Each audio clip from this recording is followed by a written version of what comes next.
BioVivacious. BioVivacious is a YouTube channel committed to clearing fundamental concepts of biosciences. Today we are going to deal with a very fascinating subject. That is, we are going to deal with the multi-enzyme complex. And that multi-enzyme complex is nothing but an enzyme involved in synthesizing fatty acid. That enzyme is FAS complex.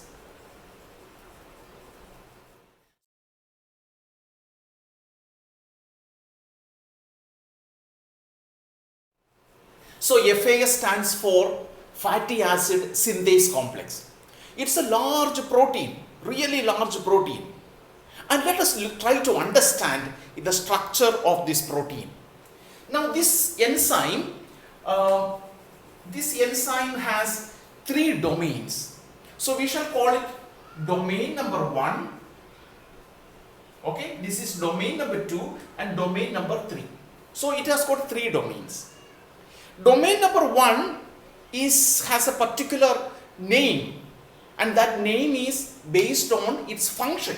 So it is called substrate entry and condensation unit.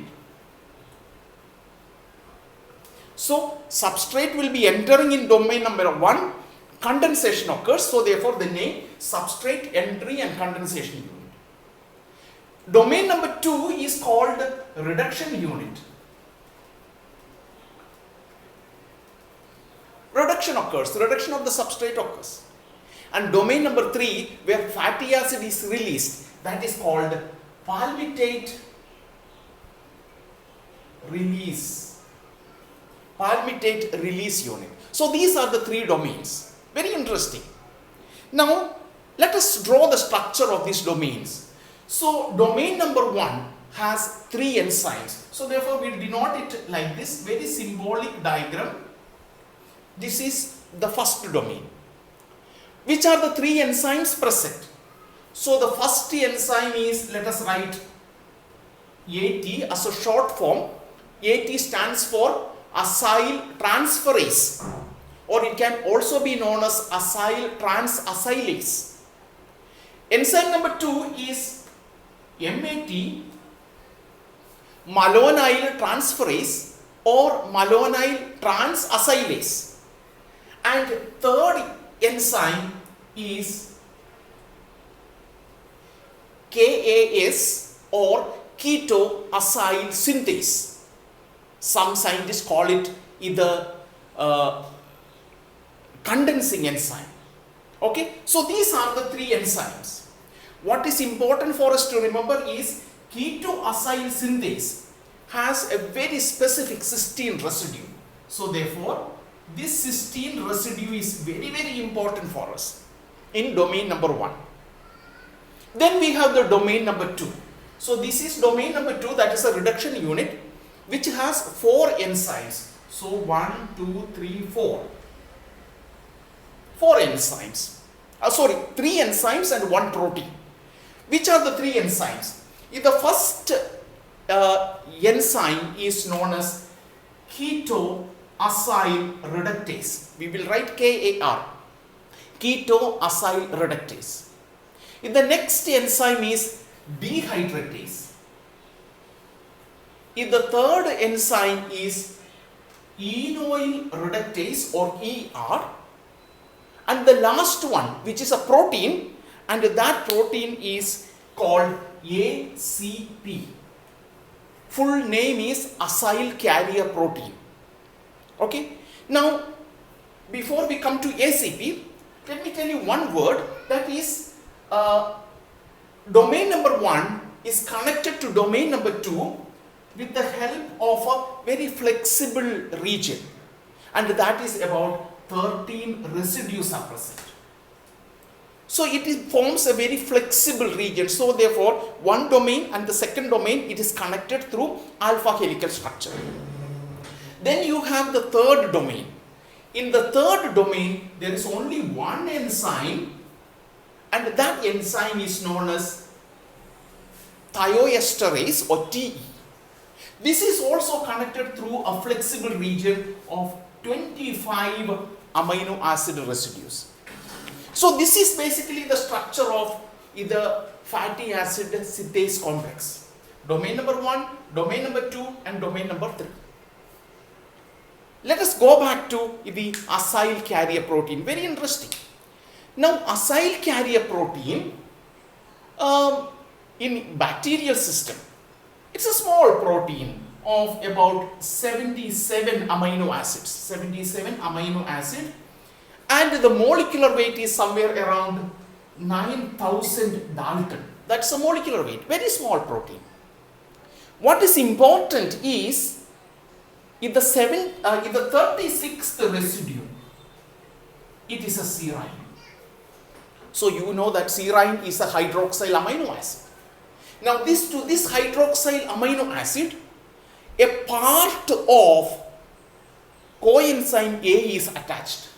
If the part which is attached from the coenzyme A is called 4'-phosphopantotene. Okay, 4'-phosphopantotene. Now let us look at the structure of 4'-phosphopantotene. So that structure has a sulfhydryl group. Maybe I will give the structure at the end. So first let us complete this.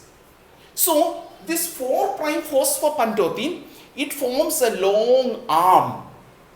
You would have seen in an earth mover.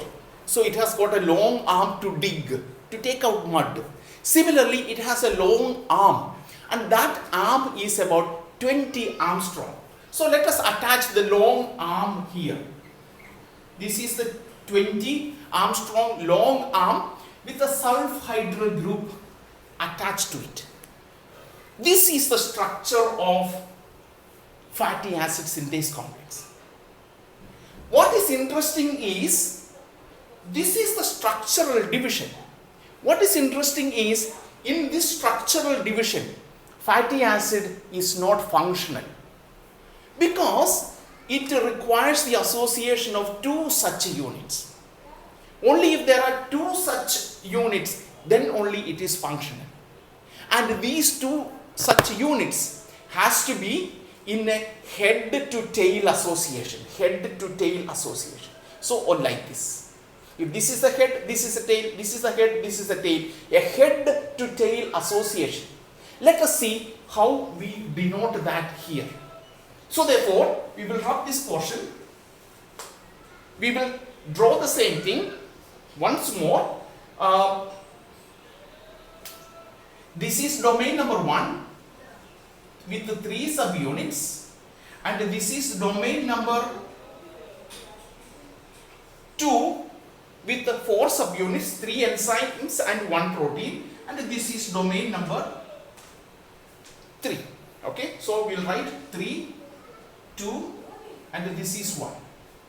And the corresponding enzymes are, let us put it, so here we have ketoacyl synthase, we have malonyl transacylase, MT, we will write MT, we will write AT here, acetyl transacylase. We have 3 enzymes here, so ketoacyl reductase, then we have dehydratase, enoyl reductase and ACP, and this is thioesterase enzyme.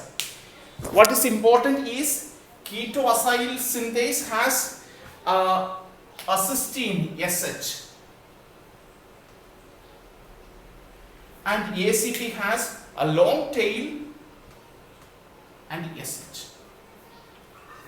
So what is important? Now you would have already observed that in the sulfhydryl group of ketoacyl synthase and the sulfhydryl group of 4'-phosphopantotene is very close.